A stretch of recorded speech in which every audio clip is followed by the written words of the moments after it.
and we are on the air, friends. We My man, friend Jeff Shropshire, my podcast partner, my broadcast partner. I don't even know what do you call it? A guy you like know that. what? Anyway. It's like a brother from another mother. Yeah, That's what we are. yeah, You're my brother from another mother. yeah. And we've Man, got a we are guest today, glad Trent to be here today. Phillips, and it's just it's a great day, and everything's looking up. Yeah, I mean, if you've been drinking, there is 3 people on the screen, so it's okay. yeah, there's Don't supposed to panic. be 3 heads. Yeah, there's supposed to be 3. It's not like we didn't know what we're doing, and we'd like to didn't welcome. morph into a third, like you're not losing focus or something. Yeah, we're being monitored. This is our audit. We're glad you're here. Hey, listen, welcome everybody to Risk Raiders. It's another wonderful episode with Brent and I, 2 struggling, crazy old insurance agents who know nothing else what to do but to talk about this stuff. And we're glad that you're here. But we're not always going to talk about insurance. We're here to help you and your family make sure you make good decisions for your business and for your family of taking care of things. We are not here to give you professional advice. You need to call that dude or female lady there who you're paying premium money to, talk to your accountant, talk to your lawyer. You're not getting expertise advice from us today. You're getting some helpful wisdom. And we even have more wisdom. We have, instead of 2 heads of wisdom, we got 3. And I'm going to let Brent introduce our guest who dared to come on Risk Raiders with us. Dared to come on Risk Raiders. It is kind of a risky thing to come on here, even though we try to promote risk transfer. Yeah. We're going to transfer the risk to you today. But anyway, this is my good friend, Trent Phillips, and he is, I never know exactly what to call you. I always call you a claims consultant. But you probably got lots of people called you lots of different names throughout your career, I would think. But Trent is with the Ian Group, which he owns, and is a claims consultant, at least to us. We use him fairly frequently to help us when a claim. We've learned that we like to use it when the claim starts to go off the rails, not after it goes off the rails. We try to get him involved sooner. So this is before later. You're in the ER. Is that what we're saying? Yeah, before it really goes bad. We try to get him involved, and he's been very helpful to us over the years in getting some claims solved and things paid and everybody put to bed, so it's all good. But she's out of Amarillo, and good panhandle guy, and good, honest. We like his outlook and the way he approaches it. And Trent, maybe tell us, give us your 5-second, 10-second elevator pitch on who you are and your firm. Well, I appreciate coming on. I'm not sure how crazy I am to be one of y'all's guests, or how crazy you guys are asking me to be a guest. But you'll find out. Either way, that's what I'm afraid of, is I'll find out. Yeah, it's the unknown that worries me. Yeah, it should be afraid. But no, I'm an Amarillo boy. Went to college down in Abilene, Hardin-Simmons, and then I've traveled the United States doing catastrophe work, all kinds of sea and PNC and healthcare work. And so then we started this business probably about 15 years ago. Been in the business for about 30 years. So I've been an adjuster as well as an agent, and then now created this business knowing that, the reason we sell this product is to protect them from a financial loss. And Yep. I've always enjoyed that. So that's kind of where I'm at today, and worked with both you guys quite often, as well as your conglomerate, and it's really done well. And I get great pleasure in helping others work through this process that can be daunting at times. Yeah, it absolutely can. And I know for us, I was thinking about you yesterday when we were thinking about the show, and I was thinking, for me, you always help me listen to the adjuster, because a lot of times when a claim starts to go south and the client calls or mad or something like that, I get upset and I start getting in that combative mode. And so when I get on the phone with the adjuster, I know it's shocking to find that out. And so I get on and I'm already ready to fight and argue with the adjuster. And like we had one this week, and Trent gets on the phone. He's very calm, and he's actually listening to what the adjuster's saying Yeah, yeah. when I'm ready to fight. I'm like, no, let's argue with the guy. Come And on, Brent, Trent's you like, need to be just a listen, lover. You let him need to quit being a talk. fighter. I know, right? But when we got down to the point of it, what we really discovered was that the adjuster just needed a little more detail from the contractor of our client. That was it. And they're ready to solve the problem, and they were even willing to give a little extra on them. And I was like, wow, I just wasn't listening, I guess. Hey, But the lead in here is why don't you tell us, Trent, like the maybe 5 things someone should be ready to do when they have a bad situation, a loss has occurred, and they're standing in their den or in the middle of their business and the ceiling's caved in or whatever. What's the first thing? What's the first couple things you need to do to gather yourself and be ready to manage the claim? Well, I guess the first thing that comes to mind is don't take the approach that the insurance company's out to screw you. They're not. They really truly are out there to help you, and your agent has placed you with that carrier because they believe in that carrier and believe in their claims process. And so you really have to go into it with the mindset saying, okay, um, they're not out to screw me. I am I'm here as a victim of a loss. And so the first thing I would say is definitely be patient with the process. Now, patience is a virtue when it comes throughout the whole claims process. Um, First and foremost, if there is a claim, your safety and your protecting of the life is of great importance. That that supersedes any claim. So you want to protect your property, you want to protect yourself, you want to protect your loved ones. I mean, no claim or coverage issue ever outweighs personal safety. So I would say that number one. Number two is to mitigate any further damages that might be caused. Now, a lot of people are like, okay, I don't want to touch anything. I don't want to do anything. Well, under the policy, under the loss conditions of the policy, which every policy has as commercial as well as personal lines, under the loss condition, it states that you must mitigate or prevent any further damage. Right. So that's the definition. So if you're preventing or trying to mitigate any damages, that is part of the covered loss. and So I'd do it. stop to I believe think you. that's a good point. I was thinking about that. It's hard to believe I was thinking about that with everything else going on, but that's what I do because I'm multi-talented. But Yeah, I was a I don't know a, how you're even walking upright with all the stuff you got on your plate right I'm now, that not. We'll be wedding into coming that, up. lady. Yeah, it's a miracle that I'm here, and it's probably a shame that I am. But the other point of it is, it's like kind of like one of those things, like water. I'm always thinking like a water pipe breaking, and water's gushing, and all these things are going on, and you start freaking out. Well, mitigating is one of those things like know how to turn like the water of your house off. Yes. Yeah, it's very simple. Some things, you can't, don't stay, like Trent said, don't stay and try to put out the fire and get yourself killed. But if water's flowing into the house and you make sure you have a key in place, go out there and turn it off. You can stop some of that stuff.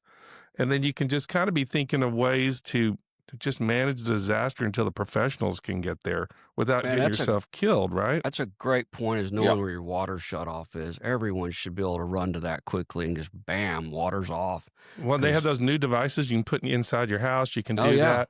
So I there's a have lot one of of those, by things. the way, that auto shut off. I put one in about a month ago, and I'm a believer. I mean, Yeah. it hasn't saved us yet, but it's shut off a couple times when we left the water running in the tub, and, I mean, I've been surprised already. It's been kinda like, "Oh, dang, that was good." Yeah. So I think that's great And advice. yeah, those are great. They're not expensive. Ah, Mm-mm. No, it's not. And you're mitigating that loss, and that people sometimes are worried that they're going to not get paid for the mitigation. And so then they just let something happen and let it Right. damage further. Well, the problem is the carrier can come back and say, since you did not mitigate that loss and it created further damage, they're not going to pay for it. Yeah, and I've not seen any carrier argue about loss mitigation. I mean, Mm-mm. any expenses related to that. Now, occasionally on a commercial one, sometimes those remediation companies will get out of hand and get to start to doing the work of repair and still trying to call that mitigation. You definitely have to draw a line, but you need to have had the adjuster out there quickly enough to work with those guys and decide who's on first and where the mitigation stops. And that brings up a great point, which is third is, document everything Yes, before you mitigate anything. So document everything before you mitigate anything. right. And that could be simple as some overview photos of the room that's, if we're talking about flooding right now or a plumbing loss, overview of the room, an overview of the back of the carpet, Oh, damage that's a good idea. to the baseboard. And then So, that way that adjuster can look at it. so you talking about something like that?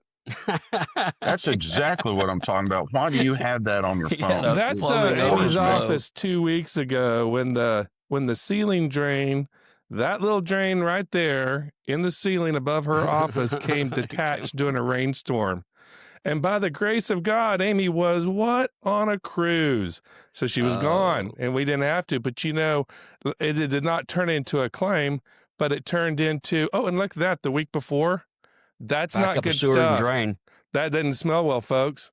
But what you do, though, even in those scenarios, they didn't turn into insurance claims.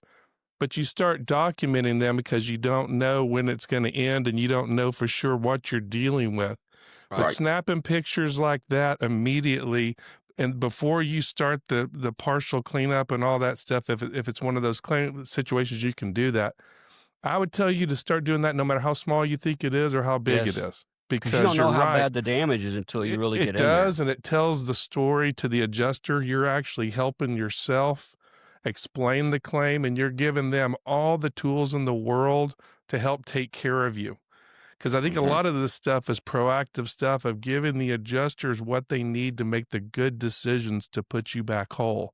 And we need to help them. We talked about that last week with the with the podcast we were on, is document your inventory of your home and all that so they have something to work with. Well, pictures are fantastic for that. Yeah. And like I said, it didn't turn into a claim, but if it did, it would be a whole lot easier for the adjuster. Do you think, Trent? Oh, I totally agree. What you're doing is you're setting up the story, setting up the narrative to trigger coverages within the policy Right. based Right. on factual photos.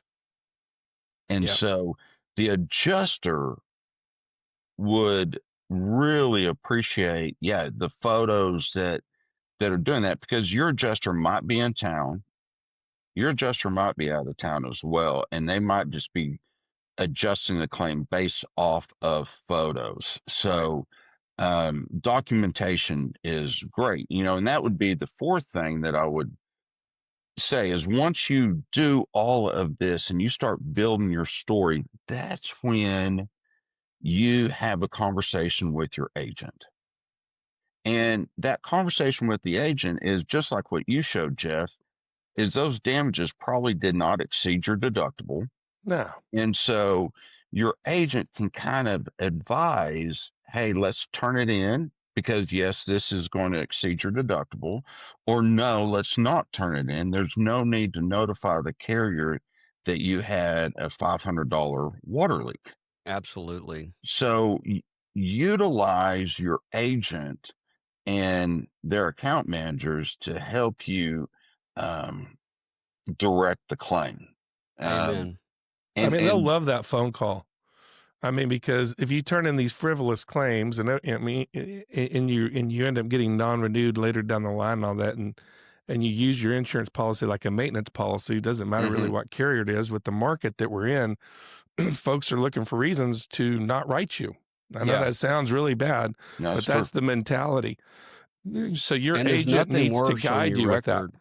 There's nothing worse to have on your record and your claims record is water losses. Those make your building uninsurable sometimes. I mean, you just, unless you've had a massive loss that you really need to file a claim for, you just need to keep that, just get it cleaned up, take Yeah, care of it yourself, and move and to on. clarify, Uh, we're talking about when it's property damage of your own property.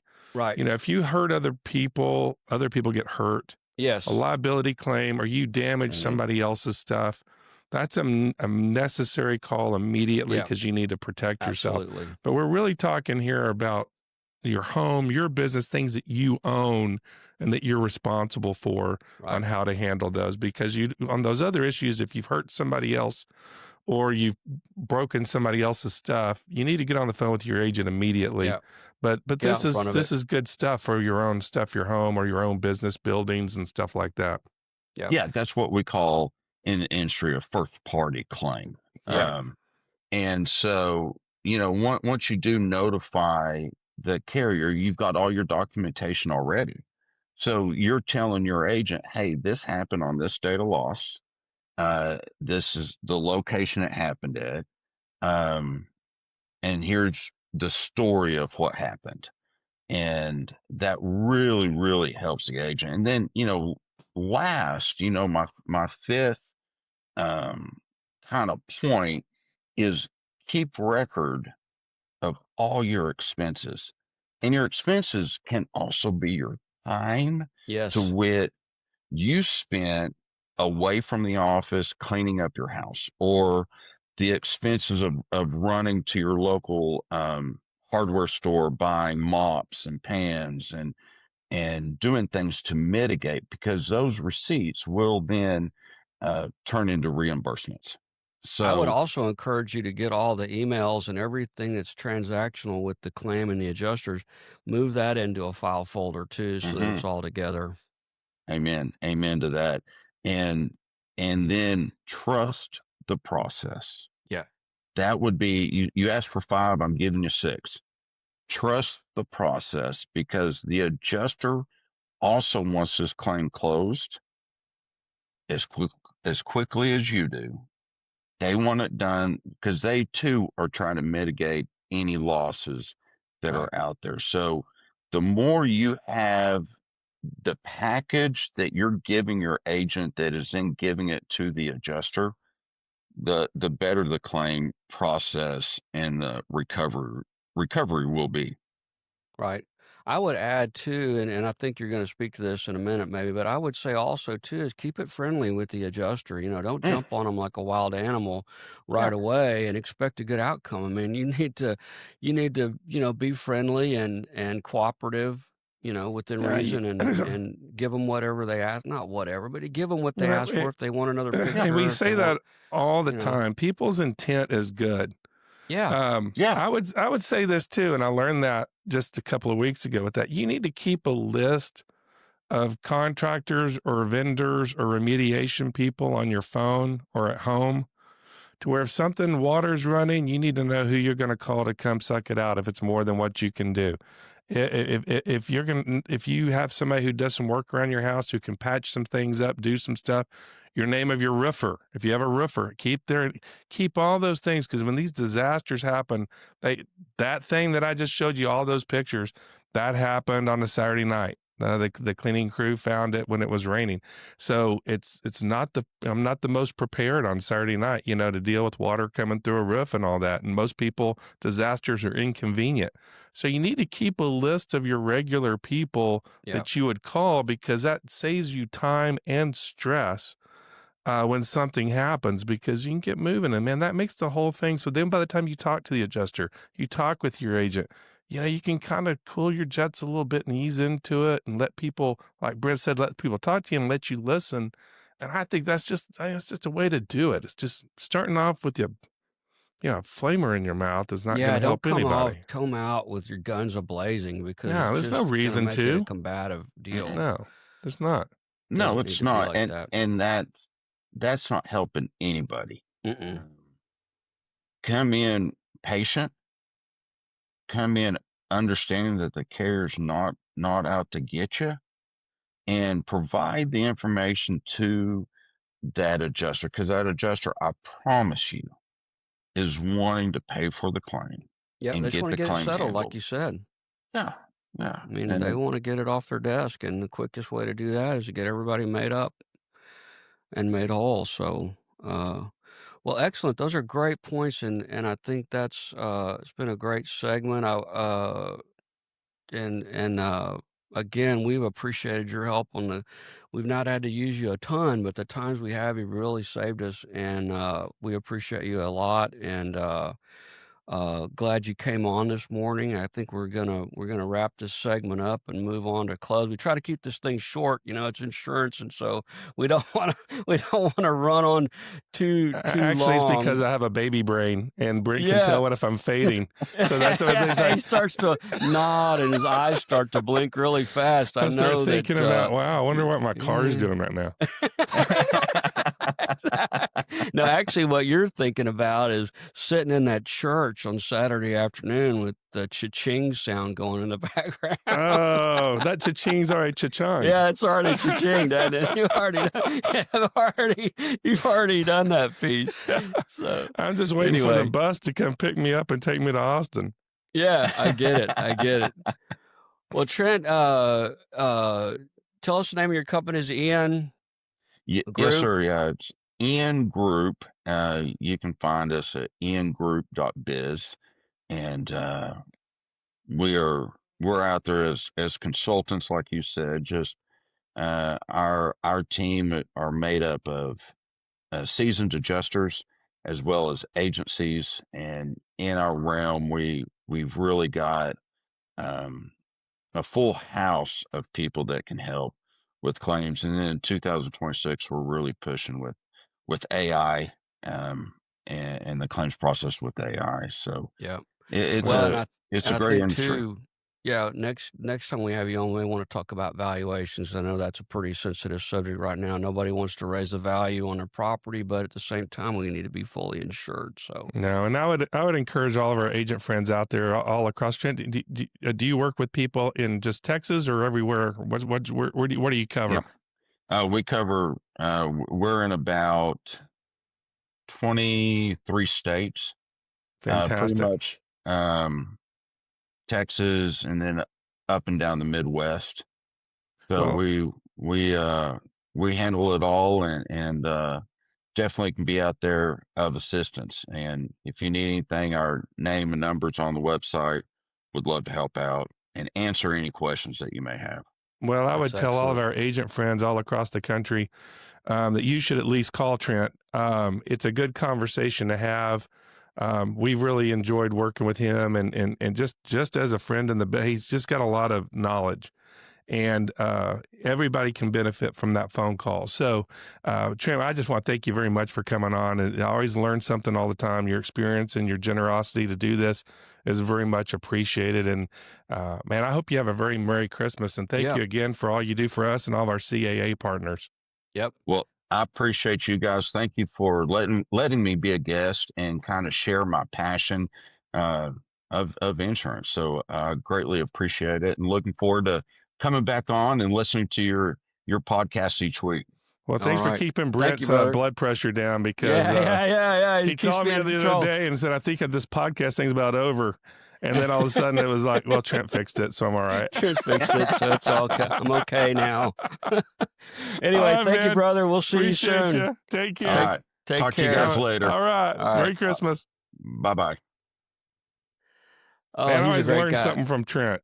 Smart Always, guy. man. He already saved me once this week. So, like I said, I got on that call with the adjuster, and I was ready to, like you say, I had the flamethrower lit. And I was ready to light the guy on fire. I was like, my client already called, yelled at me, and I was ready to yell at the adjuster. It's like going and kicking the dog, right? You're The like, adjuster called you. Yeah, I just needed his email. Are you okay? Yeah, I just need the client's phone number, for God's sake. What do you mean my parents weren't married when they were born? What is going on? What are you talking about? That? How'd you know that? It's a miracle. No, it's just, I was surprised too when we were on the call. It was like Monday, I guess we were on the call with the client. Or no, we were on the call with the adjuster first, and I was upset. My face was all red and everything, and Trent's just listening to the guy, and I'm like, why are we just sitting here listening, and you ought to be yelling at this guy already? And he Sick him, listened to the Tiger. guy. Yeah, I was like, "Get him. Good I on didn't him. get you on this call to listen." Yeah. And, he listened to the guy talk for like 5 minutes, and I was just going berserko, right? I was starting to be quiet, and I'm like, I know. "Ah." You And know, finally, he's like, "So, all you need is a little more detail from the insurance contractor, and we can move forward." And the guy's like, "Yeah, that's all I need." And that was the end of the call, and I'm like, wow. yeah. I'd have blown that up. It, it happens so much, man. He mentioned that word. God, I hate this word. We talked about it last week. Patience. Oh my god, I don't God, have I it. hate that word. But you know what? It just keeps coming up, and it seems like it's harder and harder to deal with. I guess because everything's moving and people really aren't that patient anymore. And I got a story about that. Okay, so I have one too, but you go first. I got to ask this question because I was flying on an airline, and I don't fly very much, but I've seen a phenomenon now that I don't get. I mean, for the longest time when I was flying, you know, you land, you're landing, you taxi, you park at the gate, ding, light goes off, you unbuckle, and then you wait your turn to get off the plane. Everybody just used to get up on their rows, and then it just falls. And then when it's your time, you grab your capuchis, you get up, and you go off the plane. It depends What on in the the hell airline. is going on with as soon as the plane lands and pulls up, everybody from the back comes bolting down the row to try to get in line and get out. And I'm just going to say two things. I get it if you got the stomach cramp. Gotta I go to get the it. bathroom. I mean, you're I'm about looking to at that have an little accident. porta potty thing. You got to get off. And if you tell me, brother, I'm gonna I've got green a apple problem. splatters. That's all you have to say. Green apple splatters, and everybody knows what you're talking about. You let him go, or like you got to get that fast connection. You go, excuse me, but we were late. Blah blah blah. But this phenomenon of these people getting up and blocking and trying to run off the airplane, I'm going to tell you, the air police almost had a moment for me because this little dude with the suit he wasn't going to die or anything. It was just a right for him. Just And pushing through. as passengers, we should have the authority to enforce this rule of wait your turn. Right. I don't get it. Do you see this? Is Well, this I new? do, and it's not just on the airplane, but, people there's no convention anymore. Like, normally, in the past, Manners. like you said, you get up and you leave in row of orders and everything. There's a reason for everything, and people just follow the flow, and now nobody follows the flow on anything. It doesn't matter. Like here in Houston, nobody stops at red lights anymore. I mean, people, the left turn light will turn red, and people just keep turning left for like a minute after it's been red, and I'm like, dude, the red light means stop. I I know. get it on yellow, but red, stop. And that's why I be so impatient. And that's why, like, when we're talking about all this stuff, you take flying in an airplane, we're doing a car, disaster happens, water coming in, tornado hits, hail, whatever. Man, you've got to chill because you got to work with people. And in our industry, in our business, company people need to work with agents. Agents need to work with carriers. Claim people need to work with customers. And there's this trifecta of how this whole thing dances together. And when somebody wants to rush through and skip one of those things, it blows the whole thing up, kind of like somebody running down the aisle when it's not their turn. So let the process work for itself, man. But I'm telling you, people got to be held accountable for acting. There should be like a special jail for people that break convention like that. Yeah, like, dude, it really should. No, you get 30 minutes of time out because you did not follow the rules here. And the next people on the jail next to them are people with flip flops who go to sporting events. Those are the next ones. I want to tell you a quick story about patience, though. This is a pretty good story. So my pastor, when my kids were younger, I was always talking to him about, man, I'm not doing this right, and blah, blah, blah. And I told him one day, I said, I was like, man, I've been praying for patience because my kids are really testing my patience. And I said, but I don't feel like I'm getting an answer when I'm praying for patience. And he goes, well, it sounds to me like the Lord's given you a lot more opportunities to exhibit patience and you're not taking it.